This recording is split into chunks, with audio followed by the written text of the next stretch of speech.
what a pleasure to be able to sit down with you in your office on what is a huge fight week. How exciting is this one, Wilder Fury 2? Well, I'm really pumped. You understand, I'm an old guy, and so I look back on the history, what I remember of it, and what I was involved in, and I ask myself, what does this fight remind me of? And the closest thing I can come is back in 1971 when Muhammad Ali and Joe Frazier fought their first fight. Because look at the parallels between the two fights. You had the paper champion, the interim heavyweight champion, Joe Frazier, who had gotten the title when Ali couldn't fight for those 3.5 years. And you have Ali, the linear champion, because he never lost the fight in the ring, never lost a fight in the ring at that point, and yet they had stripped him of his title. Now here, and they were two undefeated guys at the peak of their ability. Here we have the same thing. Fury and Wilder are both undefeated. One is the linear champion, that being Fury, who never lost his title in the ring, and the other being Wilder, who's clearly the WBC champion. And now they're fighting each other in their prime.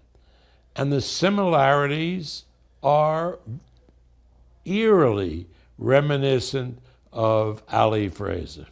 And I know you've picked out similarities specifically between Ali and your man at the moment, Tyson Fury, as well. Well, that's true. I mean, I must say that Wilder is a much better spokesperson than Joe Frazier was, and I love Joe.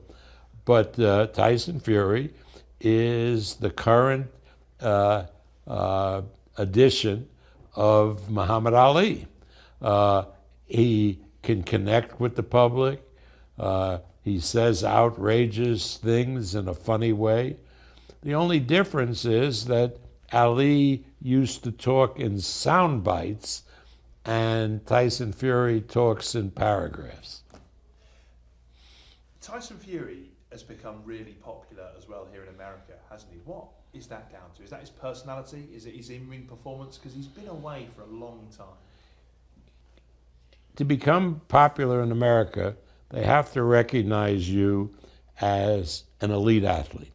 Now, he clearly showed that with the first Wilder fight. A lot of people thought that he won the fight. It was called a draw. The next two fights where he fought, pretty good fighters from Europe. And through it all, he was an entertainer. With the fight against Schwarz, after he knocked Schwarz out, when he sang a song to his wife in the ring, I mean, his entrances, which are all his, are unbelievable. So yeah, he has developed a connection with the American public that is unique. And what he's done so cleverly was to take part in the World WWE, the wrestling group, where he had a match and was exposed to upward of 3 million new fans in the United States.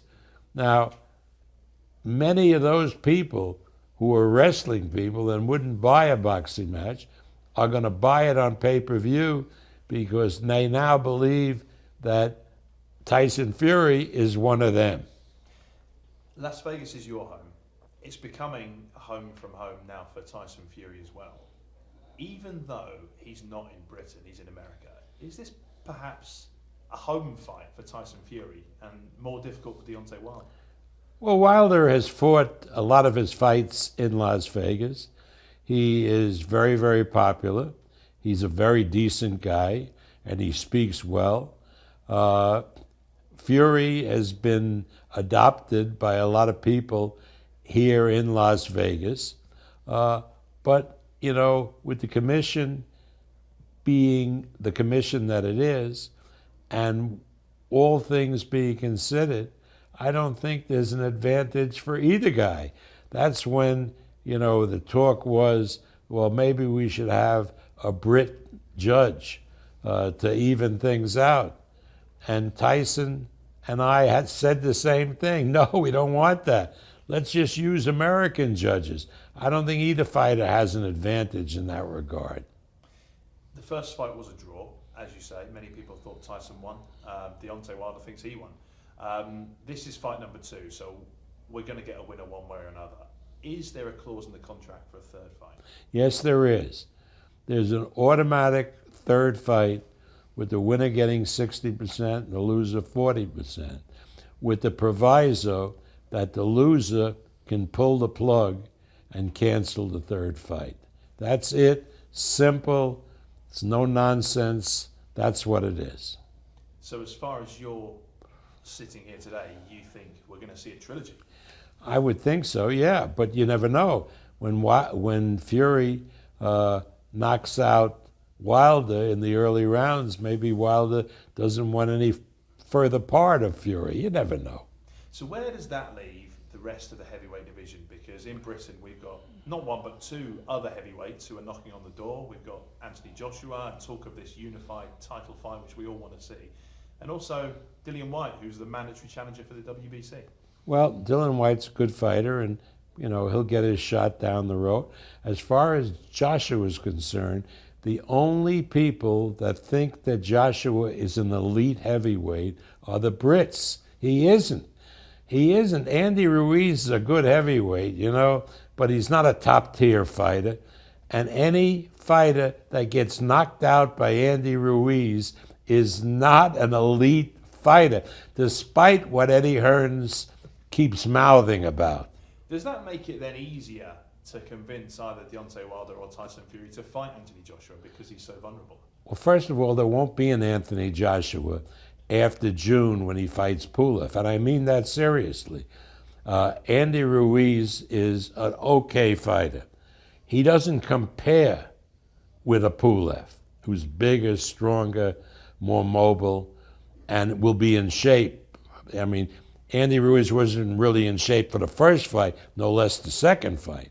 So I think Pulev is going to beat Joshua, and then maybe we can keep talking about Dillian Whyte, who is a really good fighter. It would make big money though, wouldn't it? Anthony Joshua against either guy? Not if Andy Joshua loses to Kubrat Pulev, it won't. And I'm telling you, that's going to happen. And Dillian Whyte then, you said he's going to get his shot down the line. How long does he have to wait? He's been waiting for 2 years already. Well, I really think that Dillian Whyte, if he keeps fighting and keeps winning, should be next after that trilogy occurs. I think that would be appropriate. In other words, everybody knows it's a 3-fight deal. Now, the loser may pull the plug, but then Dillian Whyte should be next up. On the third fight, have you given any thought where that might be? You've done LA, you've done Vegas. Could it be somewhere completely different or in the States again? Well, you never know. But, what could be better than a fight in Las Vegas? I mean, let's be honest about it. I've done fights and been over to London and northern England, Belfast. You ain't going to beat weather like this. I mean, this is a great, great place. Plus, you have all the tourists, thousands, hundreds of thousands of hotel rooms. So you want to do a major fight, you do it in Las Vegas. Now, you'll do a good gate, big gates in London and so forth. But again, it's hard to replace the U.S. pay-per-view income because if you move it to England or you do it in the Mideast and you send a signal back here, it's in the afternoon and you can't really sell pay-per-view here in the afternoon. Could you be tempted by the money on offer, though, by Saudi Arabia that counteracts that? Well, again, money talks, but, there's a lot of things to be considered before one decides to do a fight in Saudi Arabia. I'm not saying I wouldn't do it. I'm not saying Tyson Fury wouldn't do it. And Tyson Fury, as a matter of fact, performed in Saudi Arabia with the wrestling thing. So yeah, I mean, I don't think and I'm putting politics aside completely because I'm not a politician. I don't think it's great for boxing to continuously take fights and put them in the Saudi or any place like that when the real fans for this heavyweight boxing are in the UK or the America. I think, we owe it to the fans, I think, to do fights, big heavyweight fights, as much as possible in those two places.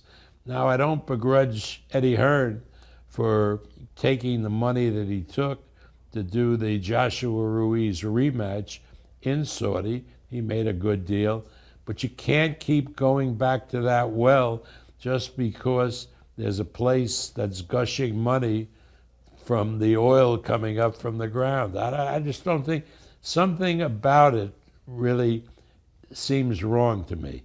Once in a while, clearly, go for the money, that's fine. Don't go back there frequently. I mean, there was a talk that Hearn, who promotes Joshua, was going to put the Pulev fight in Saudi Arabia. That would have made a tremendous mistake. So, all credit to Joshua, who said, no, I want my next title fight, the one with Pulev, to be in the United Kingdom. I think that was right. Even though he might make a little less, I think that is the right position to take. Where is that fight going to take place? Do you know yet? The Pulev, it's either going to take place in either one or two football stadia, either in Arsenal or Tottenham. And they're great rivals as well, so that's quite nice. That's right. So Eddie is putting one against the other, I guess, as to who'll be he's the devious fella, that Eddie Hearn. He'll like you saying that, I'm sure. Just finally then, on your man, Tyson Fury, that's involved this week here, how important is it? He's already the lineal champion. How important is it he gets his hands on a world title belt again? Well, I don't care about the world title belt. I want him to win and to go into the third fight with the 60% rather than the 40%. I mean, 60% is 50% better than 40%, so that's what I like. And how long before we see the trilogy fight? Is it going to be a year in the making? No. It'll be before the fall or the early. So certainly, this year. Certainly, not later than September. Superb. Can't wait. Brilliant, Bob. Brilliant.